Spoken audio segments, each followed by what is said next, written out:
சுவாமி தன்னுடைய முகத்தில் இருக்கிற சாந்தி மாறாமல் பதில் சொன்னார்.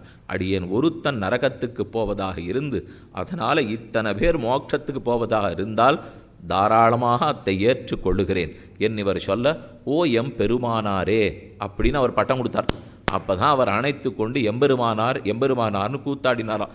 எம் பெருமானார் ஆக சரமஸ்லோகார்த்தத்தை வெளியிட்டருளினார் எம்பெருமானார் என்று முமுட்சுப்படி வியாக்கியானத்தில் மணவாள மாமுனிகள் ரொம்ப தெளிவாக சாதித்துள்ளார். அப்போ அந்த ராமானுஜரை பற்றி நமக்கு என்னென்னலாம் ஆனந்தமான அபிப்பிராயம் வரும். எனக்காக கவலைப்படுறதுக்கு ஒருத்தர் இருக்கார், தான் ரௌரவாதி நரக்கத்துக்கு போனாலும் நான் மோட்சம் போகணும்னு ஆசைப்படுற ஒருத்தர் இருக்கார், பெருமானே அவருக்கு உடையவர்ங்கிற பட்டம் கொடுத்துருக்கார், அவர் திருவடியை பற்றினா எனக்கு மோட்சம் உண்டா, சந்நியாசி, வேற எதுலேயுமே ஆசை கிடையாது, 9 கிரந்தங்களை சாதித்து உபனிஷத் அர்த்தங்களையே தெளிவுபடுத்தினார், திவ்வதேசங்கள் தோறும் கைங்கரியத்தை ஏற்படுத்தி வச்சிருக்கார், இன்னும் என்ன வேணும்? அப்போ அவரை பற்றி நினைக்க நினைக்க தாராளமாக ஆசை வரலாம் இல்லையோ? ஆச்சாரிய நடத்தில் ஆசை வர்றதுக்கு ஒன்றும் குறைச்சல். அவர் வேஷம் போடலையே, அவர் நாடகம் ஆடலையே, பகவான் வேணா நாடகம் ஆடிட்டான், அதுவே இல்லை. சரி போனா போகிறது, நம்ம மனசுக்கு ஏற்கலேன்னு வச்சுப்போம். பகவான் ஆடினது வேஷமாகவே இருக்கட்டும், ஆச்சாரியன் வேஷம் இல்லையே, நம்மாட்டம் அவர் மனுஷர் தானே. எவ்வளவு நேர்மையோட நம்ம இடத்துல ஒரு கருணை இருந்ததுன்னா இத்தனை பெரிய காரியத்தை பண்ணி வச்சிருப்பார்.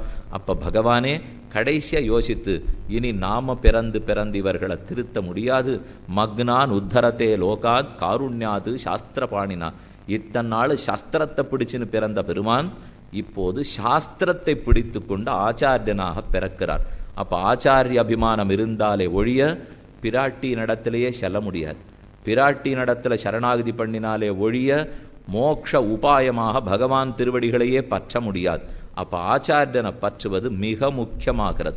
இந்த சம்பிரதாயத்தில் அடுத்து நாம தெரிஞ்சுக்க வேண்டியது, இப்ப 4வது நாளுக்கு வந்துட்டோம், முடிவு நாள்லையும் இப்ப 3/4 மணி நேரம் முடிஞ்சு போச்சு, இன்னும் இருக்கு 1/2 மணியா இருக்கு, இன்னும் 1.5 மணி நேரம் இருக்குன்னு வச்சுக்கோ. அதற்குள்ள மிச்சம் இருக்கிற அர்த்தங்களை பார்த்துடலாம். முதல் நாள் பார்த்ததிலே பெருமானுடைய திருவடிகள் நிழல் முக்கியம் என்று தெரிஞ்சிட்டோம், சாரமா பார்த்தது அதை மட்டும்தான்.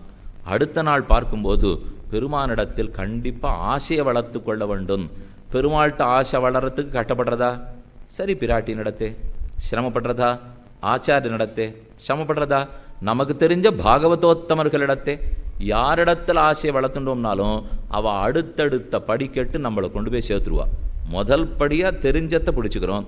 நம்ம ஆச்சாரியனை பற்றினோம்னா ராமானுஜ சம்பந்தம் ஏற்படுத்தி கொடுப்பார், ராமானுஜரை பற்றின்றோம்னா நம்மாழ்வார் சம்பந்தம் ஏற்படுத்தி கொடுப்பார், நம்மாழ்வாரை பற்றினோம்னா பெரிய பெருமாள் இடத்துல கொண்டு போய் சேர்க்க போறார்.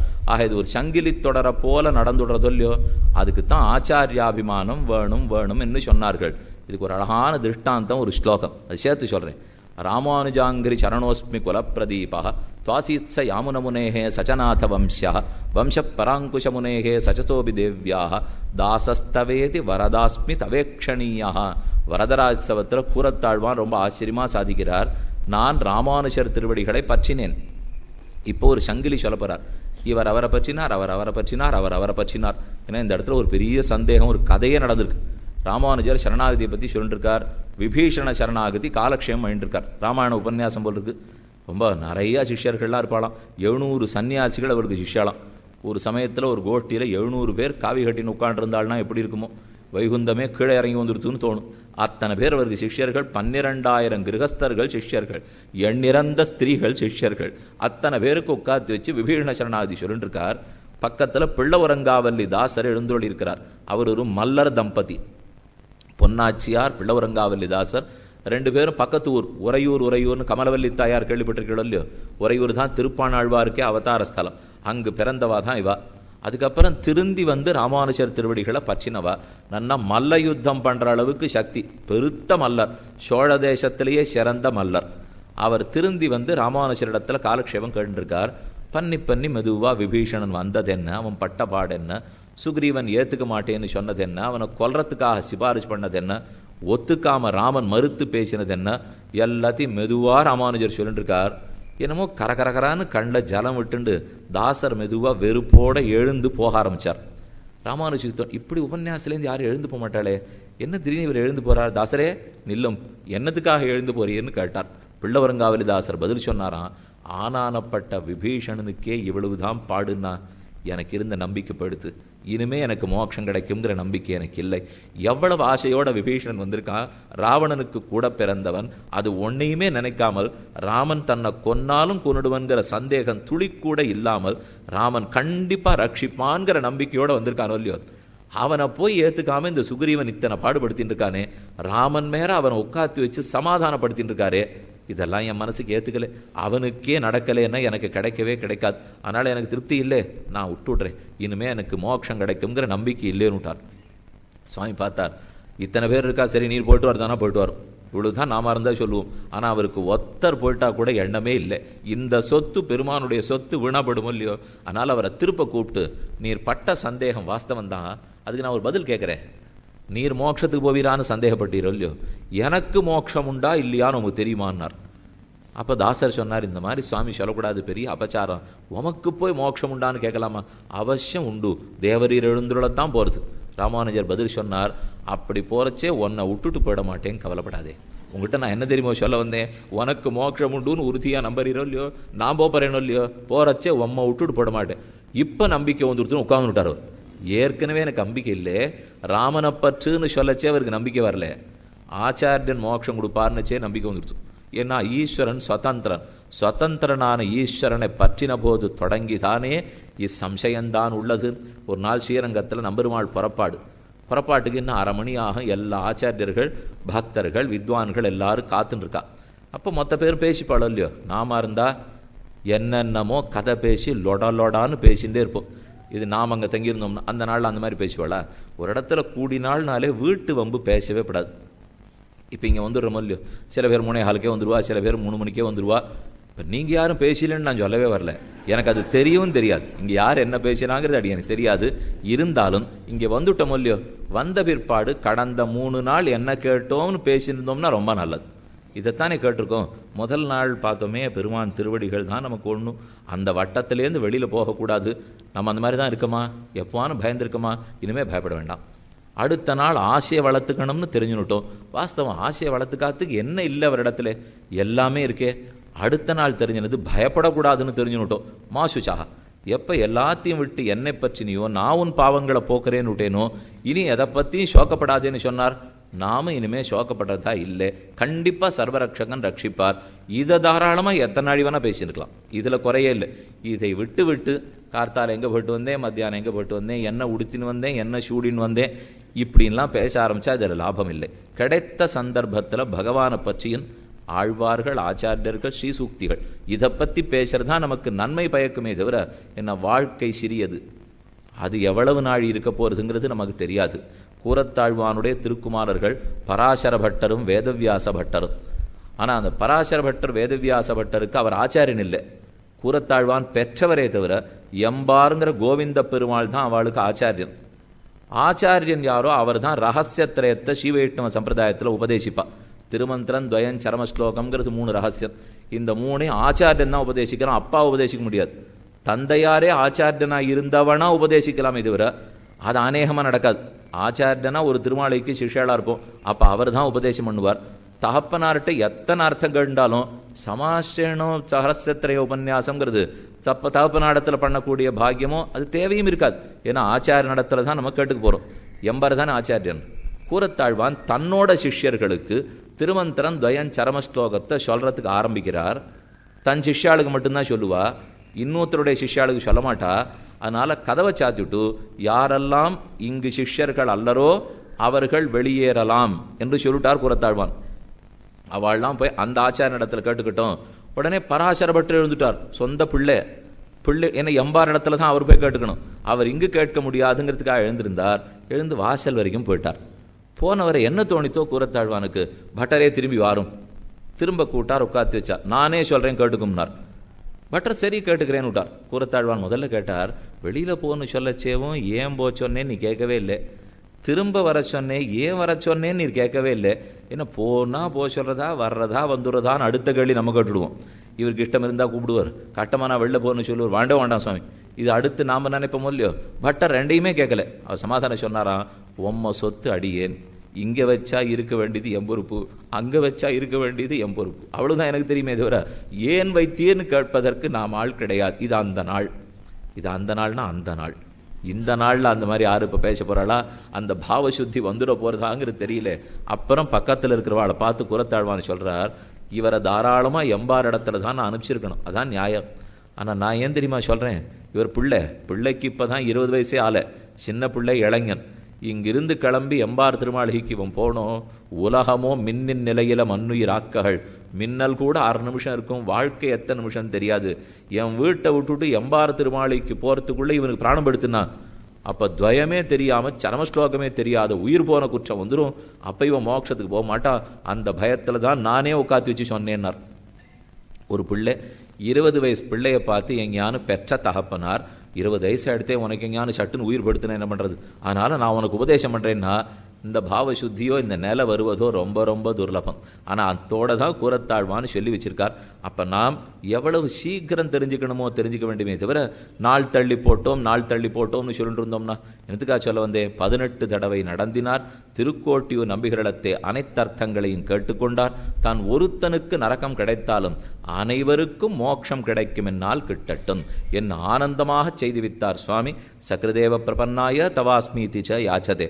அந்த ராமானுஷரிடத்தில் தான் இப்போ தாசருக்கு உறுதி வந்துடுத்து. கவலைப்பட வேண்டாம், எப்போ தேவரீர் திருவடிகளை பற்றினேனோ இப்போ நிச்சயம் நீர் போறச்சே என்னை விட்டுட்டு போட மாட்டீரோ இல்லையோ. ராமானுஜர் அது மாட்டேன், நான் அவசியம் உன்னை அழைச்சின்னு போறேன்னார். இப்போ பெருமாளை பற்றினதை விட இந்த இடத்துல அவருக்கு உறுதி வந்துடுத்து. இதைத்தான் அவள் பேசின்னு இருந்திருக்கா. நம்பெருமாள் புறப்பாடு இன்னும் 1/2 மணி ஆகும். அப்போ அங்கே இருக்கிறவாள்லாம் கேட்குறாளாம், ஆச்சாரியன் திருவடிகளையும் பற்றுறோமே, பெருமாள் திருவடிகளையும் பற்றுகிறோமே, என்ன வேறுபாடுன்னு அவள் பேசிக்கிறாள். இன்னென்ன வேறுபாடுக்குன்னு அவளுக்குள்ள வார்த்தாலாபம் நடக்கிறது. என்ன கேள்வி என்ன பதில் வந்திருக்குன்னா, ஈஸ்வரன் சுதந்திரன், எப்பவும் அவர் என்ன செய்கிறாரோ அதை கேள்வி கேட்கறதுக்கு ஆள் கிடையாது. மதில் மேல் பூனைன்னு கேள்விப்பட்டுக்கிடும் இல்லையோ, அது இங்கேயும் பாயும் அங்கேயும் பாயும். பெருமான் தான் அதுன்னு சொல்லணும். சொல்கிறதுக்கு வேண்டிய எனக்கு வாய் வலிச்சதுன்னா கூட இருந்தாலும் வேறு வழி கிடையாது. இப்போது என்ன, நான் போய் அவர் முன்னாடி நிற்கும்போது என்னை கும்பகர்ணனா பார்த்து நிகிரகிச்சாலும் நிகிரகிச்சிருவார். திடீர்னு என்ன விபீஷணனா ஓங்கி அள்ளி அணைச்சிட்டு என்ன கொடுத்தாலும் கொடுப்பார். இவர் என்ன பண்ணுவார்னு அந்த நிமிஷம் வரைக்கும் யாருக்குமே தெரியாது. சம்சாரத்தில் அழுத்தறதுக்கும் அவர் தான் காரணம், மோட்சத்தை கொடுக்கறதுக்கும் அவர் தான் காரணம். அவருடைய ஒரு கண்ணு சூரியன் நிகிரகிக்கிறார், ஒரு கண்ணு சந்திரன் அனுகிரகிக்கிறார். பாவம் பண்ணவாளுக்கு நிகிரகிக்கிறார், புண்ணியம் பண்ணவாளுக்கு அனுகிரகிச்சுடுறார். நானும் பண்ணலேன்னு எனக்கு தெரியும். அப்படி இருக்கிறச்சே நிச்சயம் நிகிரகம் தானே கிடைக்கும். அப்போ நம்பிக்கை வரல, சுவாமி இது போனாலே ஆபத்து, இதை விட போகாது இருக்கிறது தான் நல்லது போல் இருக்கு. என்ன பெருமாள் என்னை எப்படி நடத்துவர்னு தெரியலையே. அவனோ நிரங்குஷ ஸ்வதந்திரன். ஸ்வதந்திரன்னா கேள்வி கேட்கறதுக்கு ஆள் இல்லைங்கிற செருக்கு. ஆணையும் அரசும் பட்டத்துக்குரிய ஆணையும் அரசும் செய்யும் அவை ஆராயாதுன்னு நாயனார் சாதிக்கிறார். ஸ்ரீரங்கத்தில் யானையை குளிப்பாட்டுறதுக்காக காவேரிக்கு யானைப்பாக அழைச்சின்னு போகிறான். ரொம்ப ஆச்சரியமான திவ்யதேசம். காவேரி விரஜாசேயம் வைகுண்டம் ரங்கமந்திரம் ச வாசுதேவோ ரங்கேஷா பிரத்யக்ஷம் பரமம் பதம். பூலோக வைகுண்டம்னு பேரு. பரவாசுதேவன் ஸ்ரீவைகுண்டத்தில் இருக்கிறவரே பெரிய பெருமாள். ஸ்ரீவைகுண்டமே ஸ்ரீரங்கம், அங்கே இருக்கக்கூடிய விரஜாநதியே காவேரி. விமானம் பிரணவாகாரம் வேதசிங்கம் மகாத்புதம். ஸ்ரீரங்கசாயி பகவான் பிரணவார்த்த பிரகாசகா. பிரணவத்தின் அர்த்தத்தையே பிரகாசப்படுத்தி கொண்டு பெரிய பெருமாள் பிரணவாகார விமானத்தின் கீழே எழுந்துள்ளிருக்கிறார். அவ்வெம்பெருமானுடைய காவேரி. காவேரியில் குளிப்பாட்டுறதுக்கு யானை அழைச்சின்னு போகிறார். நன்னா தேய்ச்சி பளபளபளான்னு கருப்பார் கொல்லி யானை. யானையே பார்க்குறதுக்கு ரொம்ப நல்லா இருக்கும். சின்ன வயசுலேருந்து வயசானவா வரைக்கும் யானையை பார்த்துட்டு ஒரு தரம் திரும்பி பார்க்காத யாரானு வந்திருக்கீங்களா? ஞாபகமே இருக்க முடியாது. நம்முடைய 2 வயசு 3 வயசு குழந்தையா இருக்கிறதுலேருந்து யானை எங்கேயா நின்றுதுன்னா அப்பா கைப்பிடிச்சு இழுத்துட்டே இருப்பார். நம்ம இப்படி இழுத்து அதை 2 நிமிஷம் நின்று பார்த்துட்டு தான் இன்னி வரைக்கும் வந்திருக்கோம். வயசானாலும் நின்று பார்த்துட்டு போவோம். யானைப்பாக நன்னா குளிப்பாட்டி விட்டார். கரையோரமாக அது அப்படியே ஜலத்தில் நடந்து போகும். தும்பிக்கையால் கீழே இருக்கிற ஜலத்தை எடுத்து அப்படியே நீர்வீழ்ச்சி அடிக்கிற மாதிரி தன் முகத்தில் தூக்கி அடிச்சுக்கும். வெப்பம் அதுக்கு தாங்கலை. அதை பார்த்துட்டு பின்னாடி வர்ற பாகனுக்கு ரொம்ப பெருமிதமாக இருக்கும். என்னமா இருக்க நம்ம யானை, அப்படியே அந்த ஜலம் பூத்துவாலை ஆட்டம் கொட்டுறது யானை ரொம்ப அற்புதம் அப்படின்னு நினச்சிட்டே வருவான். இது மேட்டில் ஏறின உடனே கீழே இருக்கிற குப்பை சத்தை மண் மட்டை மொத்தத்தையும் எடுத்து தான் தள்ள அதே மாதிரி போட்டுக்கும். பாகன் ரொம்ப நொந்தே போடுவார். இதுக்கா இவ்வளவு கஷ்டப்பட்டு இதை குளிப்பாட்டி விட்டேன், யானையே இனிமேல் நாளையிலேருந்து இந்த மாதிரி நீ பண்ணப்படாது அப்படின்னானு சொல்கிறதா, இல்லை நீ பண்ணியான நாளையிலேருந்து குளிப்பாட்டி விட மாட்டேன் அப்படின்னானு சொல்லலாமா? நான் ஒன்றும் அதுங்கிட்ட பேச முடியாது. இவர் திருப்பி நாளைக்கு குளிப்பாட்டி விடணும், திருப்பி அது மண்ணத்துக்கு தான் போட்டுக்கும். இந்த யானையே கேள்வி கேட்கறதுக்கு நமக்கு யோகியத்தை இல்லைன்னா பெருமானோ 4 யானை உலகமேத்தும் தென்னானாய் வடவானாய் குடபாலானாய் குணபால மதையானாய் வடக்கே யானை திருவேங்கடமுடையான் தெற்கே யானை திருமாலிருஞ்சோலமலை அழகன் கிழக்கே யானை சவரிப்பெருமாள் மேற்கே யானை பெரிய பெருமாள் ஆக 4 திக்கிலும் யானை கட்டி வாழ்ந்தவர் திருவங்கையாழ்வார். அப்போ இத்தனை யானையை நம்மால் கேள்வி கேட்க முடியுமா? அவரோ சுதந்திரன். ஆனால் அவர் வேணும்னு சம்சாரத்தில் தள்ளினாலும் தள்ளுவர், வேணும்னு மோட்சம் கொடுத்தாலும் கொடுத்துருவர். எனக்கோ எந்த பக்கம் அவர் பாய போகிறாருங்கிறது தெரியல. அப்படி எனக்கு என்ன தெரியுமா வேணும்? நன்னா மோட்சம் கொடுக்குறவர் வேணும். ஆனால் அவர் சுதந்திரராக இருக்கப்படாது. இது இருந்துவிட்டா இப்போ எங்காரி நடந்து போயிடும் இல்லையோ? சுதந்திரராக இருந்தால் தானே கேள்வி கேட்க முடியல. பரதந்திரராக இருக்கணும். ஆனால் அவருக்கு மோட்சம் கொடுக்க வல்ல சக்தி இருக்கணும். அதுக்கு தான் ஆச்சாரியனையே நியமிக்கிறான் எம்பெருமான். அவர் சுதந்திரர் அல்லர், அவர் சர்வேஸ்வரன் அல்லன், அவரே பரதந்திரர். பரதந்திரங்கிறதுனால நம்ம கஷ்டம் நஷ்டம் மொத்தம் அவருக்கு தெரியும். வாழ்க்கை என்ன பாடுபடுத்துங்கிறது அவருக்கு தெரியாதா? இந்த சம்சாரத்தில் கடைசி நாள் வரைக்கும் தப்பு பண்ணுறதுக்கே வாய்ப்பு அதிகம்ங்கிறது அவருக்கு தெரியாதா? எல்லாம் ஆச்சாரியனுக்கு தெரிஞ்சிருக்கு. நாம் தப்பு பண்ணாலும் சட்டுன்னு அவர் கோபமே வந்துவிடாது. பார்த்து பார்த்து ஆட்டமே, நாளை திருந்துவா நாளை திருந்துவா நாளை திருந்துவான். ஏன்னா நம்ம ஆட்டம் கஷ்டப்பட்டிருக்காரு இல்லையோ? அதனால் ஆச்சாரியஸ்துதே கதிம் பக்தா, ஆச்சாரியனை பற்றினால் சுதந்திரனை பற்றின போதிருந்த சந்தேகத்துக்கு இடமில்லை. பகவான் சம்சாரத்திலையும் அழுத்தறார், மோட்சத்தையும் கொடுக்கிறார். ஆச்சாரியன் மோட்சத்தை கொடுக்கறதுக்கு மட்டுமே காரணமாக இருக்கார். அவர் சம்சாரத்தில் பிறப்பை கொடுத்தது காரணமாக இருக்கிறதே இல்லையோ? ஏன்னா பிறப்பை கொடுக்கறது அவர் இல்லையே, சிருஷ்டிக்கிறது ஆச்சாரியன் இல்லை, சிருஷ்டிக்கிறது பகவான். அப்போ நொந்துக்கணும்னாலும் பெருமாளைத்தான் நொந்துக்கணும், எனக்கு ஏன் சம்சாரம் கொடுத்தேன்னுட்டு. ஆச்சாரியனிடத்தில் அந்த குற்றம் சொல்கிறதுக்கே வழி இல்லையே. ஆனால் ஆச்சாரியன் எனக்கு மோட்சம் கொடுக்கறதுக்கு அரும்பாடுபடுறார் இல்லையோ? ஆகையால் ஈஸ்வரனை பற்றினோம்னா சுதந்திரனை பற்றினது சந்தேகம் போகவே போகாது, பயந்துட்டே இருக்க வேண்டிதான். அந்த பயமே இல்லாமல் ஆச்சாரியன் திருவடிகளை பற்றலாம். இந்த விஷயத்தை ராமானுஜர் இப்போ பிள்ளவரங்காவலிதாசருக்கு சொல்லிக் கொடுத்தார். நான் மோட்சத்துக்கு போகிறச்சே உண்மை விட்டுட்டு போக மாட்டேன், சரி திருப்தின்னு உட்கார்ந்து விட்டார். அதுக்கப்புறம் ராமானுஜவரை பார்த்து, இந்த கேள்வி இப்போ தான் நீர் முதல்ல கேட்குறதா நினச்சிண்டு நான் ஏதோ சட்டுன்னு பதில் கண்டுபிடிச்சு சொல்லிவிட்டதா நினச்சிட்டுருக்கீர். இது ஏற்கனவே இந்த அனுபவம் எனக்கு இருக்குன்னார் அவர். தாசருக்கு புரியல. இதை முன்னாடியே யாரான இந்த மாதிரி எழுந்து போயிருக்காளா? அவள்கிட்ட நீ இதே மாதிரி தானே சொல்லியிருக்கிறான்னா, யாரும் எழுந்து போலே, நான் தான் எழுந்து போனேன்னார் அவர். என்னதுன்னு தாசருக்கு புரியல. பெரிய நம்பிகள் எனக்கு ஆச்சாரியன், அவர் காலக்ஷேபம் சொல்லிட்டு இருந்தார். இதே விபீஷண சரணாகதி கட்டம் வந்தது, நான் அழுதுண்டே எழுந்து போக பார்த்தேன். என்னை எனக்கு நம்பிக்கைப்படுது, விபீஷணனுக்கே இவ்வளவு தான்னா நம்ம எங்கே போகிறோம் அப்படிங்கிற நம்பிக்கை எனக்கு போய் எழுந்து போனேன். பெரிய நம்பிகள் என்னை தட்டி உட்காத்தி வச்சார். என்னான்னு கேட்டேன். நான் மோட்சம் போவேன்னு உமக்கு நம்பிக்கை இருக்கான்னு கேட்டார். அதில் என்ன சந்தேகம், அபச்சாரப்படக்கூடாது, அவசியம் போவீர்னு சொன்னேன். பெரிய நம்பிகள், நான் போகிறச்சே கவலைப்படாத ராமானுஷா, உம்மை விட்டுட்டு போக மாட்டேன்னு சொன்னார்.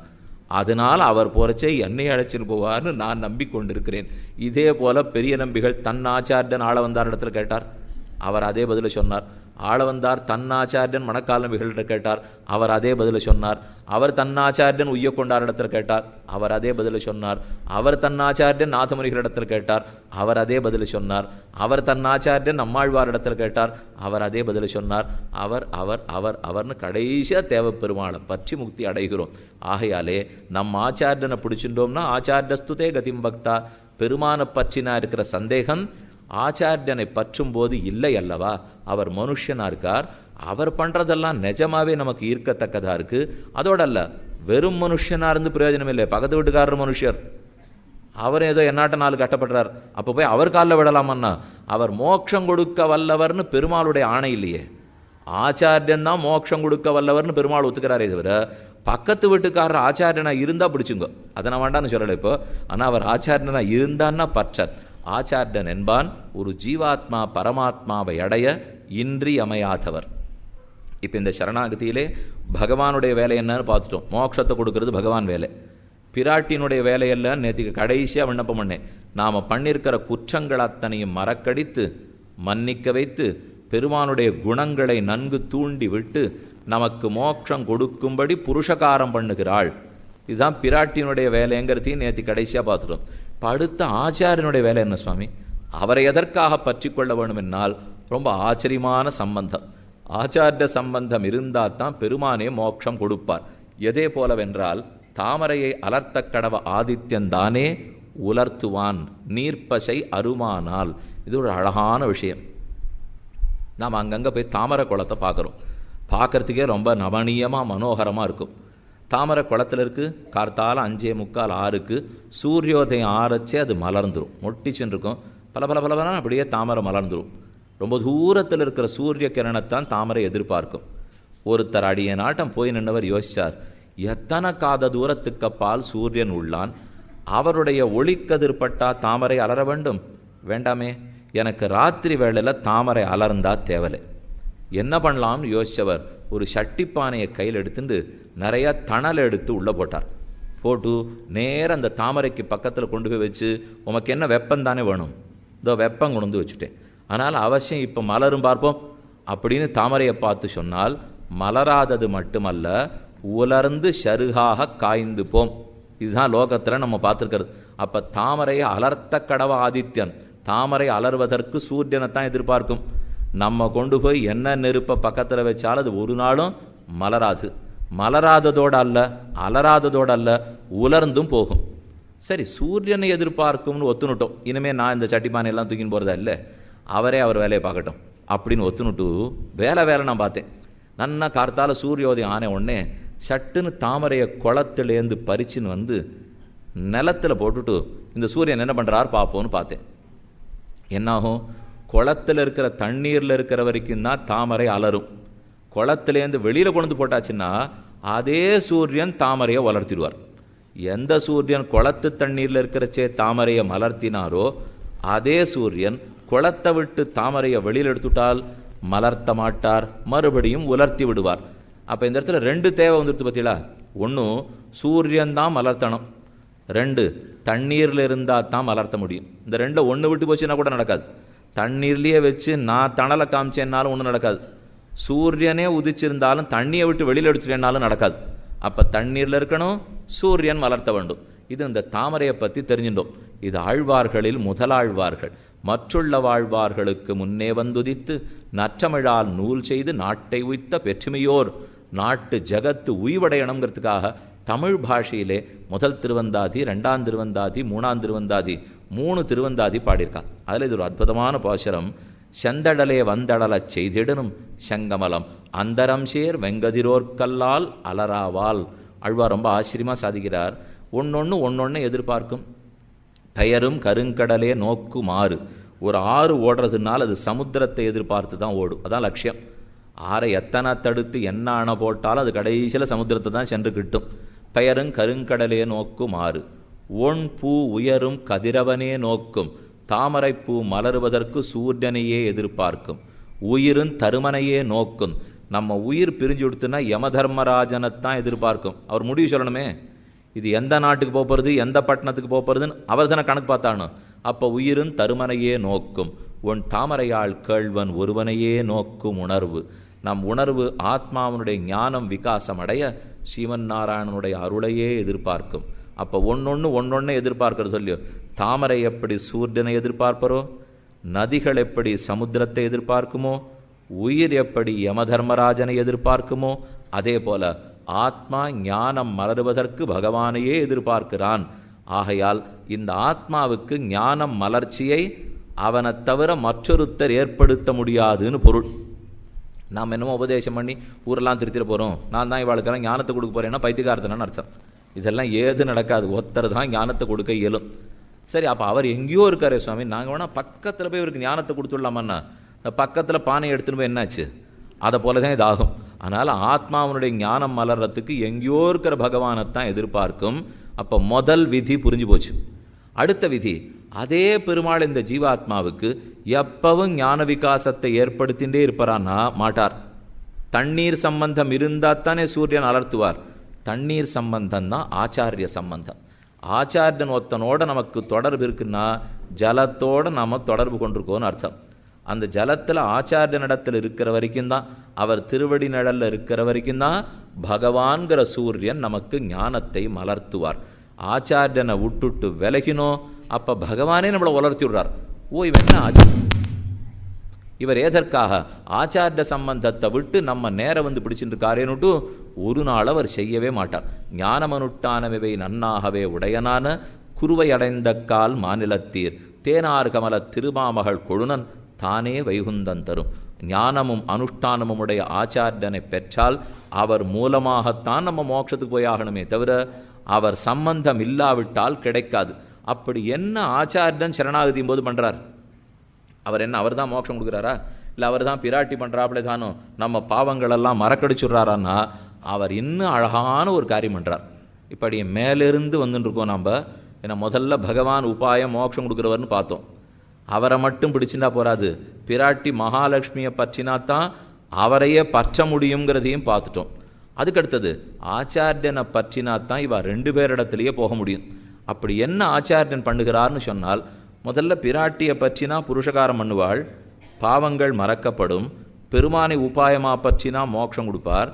அவர் எப்படி பாவத்தை தொலைக்கிறார்? இந்த மொத்த சரித்திரமும் யார் சொல்லி கொடுத்தா நமக்கு? இது தெரியவே தெரியாது இல்லையோ. இந்த உபன்யாசம் 4 நாளைக்கு முன்னாடி ஆரம்பிக்கச்சேவே முதல் தேவை என்னன்னு ஆரம்பித்தோம்? ஸ்வரூப ஞானம்.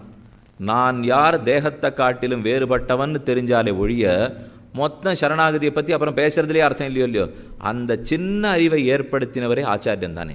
ஏன்னா நான் ஆறுன்னு எனக்கு தெரியாது, ஆத்மா தேகத்தை காட்டிலும் வேறுபட்டவன் தெரியாது, பகவானுக்கு நான் சேஷபூதன் பரதந்திரன் ஒன்றுமே தெரியாது, அவரை பற்றின்றேன்னா எனக்கு மோட்சம் கொடுப்பாருங்கிறதும் தெரியாது. ஒன்றும் தெரியாத கிடந்த போதும் பாளம் பாளமாக வெடித்து கிடந்த நிலத்தில் அப்படியே பஞ்சம் பட்னி நிலம் வெடிச்சு போயிருக்கு.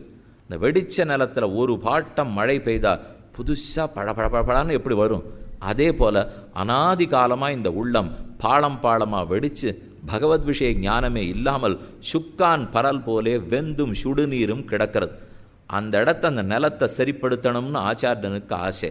அவர் ஒரு பாட்டம் மழை பெய்தா போலே பகவானை பற்றியும் பிராட்டியை பற்றியும் சொல்லி சொல்லி இந்த உள்ளத்தை நன்னா பண்படுத்துகிறார். அப்படி பண்படுத்தினாத்தான் ஆசையே பிறக்கும். ஆசை பிறந்தா பகவான் கிருப பண்ணுறார், கிருப பண்ணுறா சரணாகதி பண்ணிடுவோங்கிறது புரிஞ்சுனுட்டோம். ஆசையை வளர்த்துக்கிறதுக்கு என்ன சுவாமி வழி என்ன சுவாமி வழின்னு தோண்டிகிட்டே இருந்தோ இல்லையோ. ஆச்சாரியனை பற்றுவது தான் முதல் வழி. ஆச்சாரியஸ்துதே கதிம் பக்தா பிரத்யக்ஷே குரவஸ்துத்தியாக. குருவை எப்போ போய் நாம் பற்றுகிறோமோ அவர் ஒரு பாட்டம் பகவானை பற்றி நன்னா நமக்கு சொல்லிக் கொடுக்குறார். அதை கேட்க கேட்க மனம் பண்படுறதுக்கு ஆரம்பிச்சுடுத்து. அப்போ அவரைத்தான் பற்றணும். சரி, அவர் நமக்கு நன்னா சொல்லிக் கொடுக்குறார், அவ்வளவுதானே பண்ணுறார். வேற என்ன செய்விக்கிறார்னா நமக்கும் பரமாத்மாவுக்கும் இருக்கிற சம்பந்தத்தை உணர்த்துகிறார். அந்த சம்பந்தம் தெரிஞ்சாத்தானே மோட்சமே கேட்போம். இப்போ ஒரு சின்ன உதாரணம் நேத்திக்கோ முந்தானோடு சொன்னேன், ஞாபகம் இருக்கலாம். ஒரு ராஜகுமாரன் காணா போயிட்டார். கொஞ்ச நாள் கழித்து கிடைச்சார். சிறைச்சாரல் ஏதோ சின்ன தப்புக்காக அவர் கொண்டு போய் சிறைக்குள்ளே வச்சுட்டார். அப்புறம் ஆரோர் மூத்தவர் போய் ராஜாவினிடத்தில் சொன்னார். சொன்ன உடனே இளங்குமரனுக்கு எல்லாமே கிடைச்சுடுதுன்னு பார்த்தோமோ இல்லையோ. அப்போது நமக்கும் பகவானுக்கும் சம்பந்தம் இருக்குது, நெடுநாளைய சம்பந்தம். ஆனால் அந்த சம்பந்தத்தை நாம் மறந்தே போயிட்டோம். இதுக்கு தான் ஒரு திஷ்டாந்த அழகான கதை. ஒரு பத்னி, வியாபாரி, பெரிய செட்டியார். செட்டியாருடைய தர்மபத்னி கல்யாணம் ஆகிடுத்து. ஆகிட்டு அவள் பூர்ண கர்ப்பிணி. ஆனால் அந்த சமயம் பார்த்து செட்டியார் எங்கேயோ வெளியூர்லே வியாபார நிமித்தமாக போக வேண்டிய நிர்பந்தம். இன்னொரு 10 நாளாக இருந்தால் மனைவிக்கு பிரசவம் ஆகிட போகிறது. ஆனால் அது வரைக்கும் அவரால் காத்துருக்க முடியல. கப்பலை கட்டினார், எல்லா சரக்கையும் ஏற்றினுட்டார். ஊர் பெரிய மனுஷாலை பார்த்தார். பத்னி கொஞ்சம் ஜாக்கிரதையாக பார்த்துங்கோ, நான் அவசர வியாபாரமாக போக வேண்டியிருக்கு சொல்லிட்டு புறப்பட்டு போயிட்டார். போனவர் 18 வருஷம் ஊருக்கு திரும்பி வரவே முடியல. போனார் போனார் போனார், இந்த பட்டணத்தில் அந்த பட்டணம், இந்த நாட்டில் அந்த நாடு, திரைகடலோடியும் திரவியம் தேடு. நன்னா புரிஞ்சு விட்டாரோ. ஆனால் அடுத்தடுத்து போனார் போனார், வியாபாரம் பண்ணிருக்கார். குழந்தை இவர் புறப்பட்டு போன 10ஆவது நாள் ஆண் குழந்தை பிறந்துட்டு அந்த பிள்ளை வளர்ந்துட்டான். நல்ல வியாபாரியினுடைய பிள்ளையோ இல்லையோ, நல்ல வியாபாரம் தெரிஞ்சுட்டான். அவனு சிறந்த வியாபாரி ஆயிட்டான். ஆனால் அப்பா பிள்ளை முகத்தை பார்த்ததில்லை, பிள்ளை அப்பா அவனுடைய முகத்தை பார்த்ததில்லை. 2 பேரும் ஒரே துறைமுகப்பட்டினத்தில் போய் ஒரு நாள் இறங்குறான். அவரும் ஒரு துறைமுகத்துக்கு வந்திருக்கார், பிள்ளையும் ஒரே பட்டணத்தில் போய் இறங்கியிருக்கா. 2 பேரும் தங்கள் தங்கள் சரக்கை இறக்கணும்னு பார்க்குறா. சண்டை வந்துருச்சு. நான் 18 வருஷமாக இங்கே தான் என் சரக்கை இறக்கின்னு இருக்கேன், என்னது தான்னார். நீர் எத்தனை வருஷமாக இறக்கின்றான்னு உங்கள் பழங்கதையெல்லாம் யார் கேட்டா? இப்போ இன்றைக்கி நான் பணம் கட்டியிருக்கேன், நான் தான் இறக்குவேன். ரத்தம் சும்மா இருக்குமா? அதனால் அவன் பிடிச்சி சண்டை போட ஆரம்பித்தான். இது ஏன் இடம்னுட்டு ஒத்தருக்கு ஒத்தர் சண்டை. வாய்ச்சண்டை வலுத்தது கைச்சண்டையாச்சு, கைச்சண்டை வலுத்தது கத்தியை உருவினுட்டான். 2 பேரும் ஒத்தருக்கு ஒத்தர் குத்திக்க போகிறா. ஒரு நல்ல வயசு முதிர்ந்தவர் பார்த்தார். அப்படி கண்ணை இடுக்கின்னு பார்த்தவர், யார் இவா 2 பேரும்? ஓ, அப்பனும் பிள்ளையும் போல் இருக்கே, நம்ம எப்பவோ பார்த்த ஞாபகம் இருக்கு. இவா 2 பேரும் ஒத்தருக்கு ஒத்தர் தெரியாது சண்டை போட்டிருக்காங்களே. நேராக குறுக்க வந்தார். 2 பேரையும் பிடிச்சு தட்டு கத்தியை தூக்கி கீழே போட்டார். யாருன்னு தெரியாமல் கத்தியை தூக்கிட்டு இருக்கே, உன்னை பெற்றவர் இவர் சொன்ன உடனே பிள்ளை அதிர்ந்தே போயிட்டான். யாருக்காக இத்தனை வியாபாரம் பண்ணியிருக்கியோ அந்த பிள்ளை இவன் அப்படின்னு அவங்கிட்ட சொன்ன உடனே அவனுக்கு அதிர்ச்சி. 2 பேரும் கத்தியை கீழே போட்டா, ஒத்தருக்கு ஒத்தர் கட்டிண்டா. இனிமேல் 2 சரக்கும் ஒரு சரக்காயிற்று. இனிமேல் 2 பேர் சரக்குக்கு சண்டையே இடம் இல்லையோ, 2 பேருதும் ஒரே இடமா மாறிப்படுத்தேன். இப்போ ஒன்று நன்னா ஞாபகம் வச்சுக்கணும், அப்பனுக்கு பிள்ளை, பிள்ளைக்கு அப்பன்கிற உறவை வந்த முதியவர் புதியதாக ஏற்படுத்தினாரா? இல்லையே. அது 18 வருஷத்துக்கு முன்னாடி ஏற்பட்டு சொல்லியோ. இவர் தான் தந்தையார், இவர் தான் பிள்ளைங்கிறது எப்போ தெரியும். ஆனால் இப்போ என்னத்தை இவர் புதுசாக ஏற்படுத்தினார்? உறவு மறந்து போச்சு. மறந்த உறவை ஞாபகப்படுத்துகிறார். இதுதான் இந்த பெரியவர் பண்ணது.